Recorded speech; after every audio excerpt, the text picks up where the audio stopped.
আপনার drone camera যদি এমন কাউকে রেকর্ড করে যে মাটির 2000 ফুট ওপরে শূন্যে ভাসমান একটি পাথরের ওপর দাঁড়িয়ে আছে, যেখানে মানুষের পক্ষে পৌঁছানো অসম্ভব, তখন কি করবেন?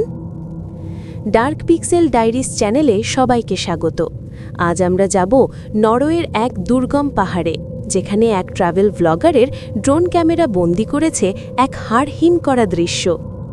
সামিন একজন বাংলাদেশি ট্রাভেল ব্লগার, নরওয়ের বিখ্যাত লিসে ফিয়র্ডের কাছে ক্যাম্পিং করছিল গত মঙ্গলবার 14 অক্টোবর 2025 তারিখ। বিকেল তখন 5:45। গোধূলির আলোয় আকাশ লালচে হয়ে আছে।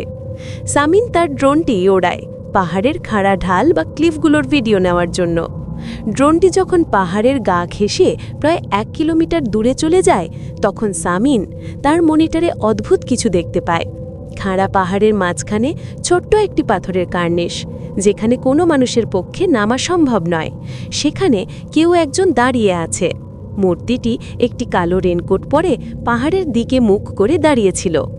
সামিন কৌতূহলী হয়ে ড্রোনটিকে কাছে নিয়ে যায় ও জুম করে। ড্রোনটি যখন সেই মূর্তির খুব কাছে চলে যায়, তখন হঠাৎ বাতাসের তীব্র শব্দে অডিও ফেটে যায়। ঠিক সেই মুহূর্তে মূর্তিটি ড্রোনের দিকে ধীরে ধীরে ঘাড় ঘোরায়। সামিন ভয়ে চিৎকার করে ওঠে, কারণ সেই লোকটির কোনো মুখ ছিল না। পুরো মুখটি ছিল মসৃণ চামড়ার মতো, আর তার কালো রেনকোটের বুকে লেখা ছিল আজকের তারিখ 14/10/2025, আর তার নিচে লেখা ছিল সামিন।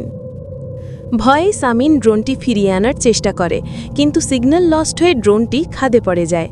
সে ফুটেজটি হারিয়ে ফেলে, কিন্তু তার ফোন লাইভ স্ট্রিম অন থাকায় শেষ 10 সেকেন্ডের ক্লিপটি তার ফোনে সেভ হয়ে যায়, যেখানে সেই মুখহীন মানুষটি হাত নেড়ে তাকে বিদায় জানাচ্ছিল। আপনার কি মনে হয়, প্রযুক্তির লেন্স এমন কিছু দেখতে পায় যা মানুষের খালি চোখে দেখা উচিত নয়? কমেন্ট করে আমাদের জানান। গল্পটা ভালো লাগলে লাইক, শেয়ার আর ডার্ক পিক্সেল ডায়েরিজ সাবস্ক্রাইব করতে ভুলবেন না যেন।